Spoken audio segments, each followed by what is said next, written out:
Okay na po. Sige po, dito ka na lang sa kanila. Ay, pwede pala dito. Kinabahan po ako dito. Gagala. Kinabahan po ako eh. Alam ko may nakita na sa...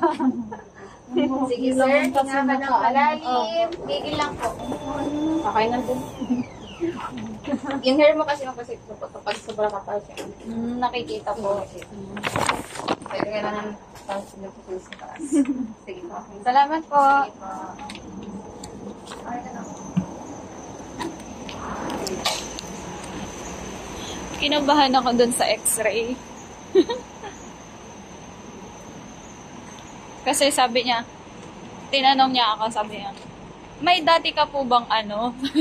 Ano pong ano? Yun pala yung buhok ko na kita dun sa x-ray.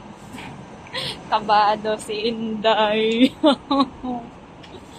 Wala ko may nakita na. It's Mayo. Thanks God, wala naman. Clear. Clear tayo.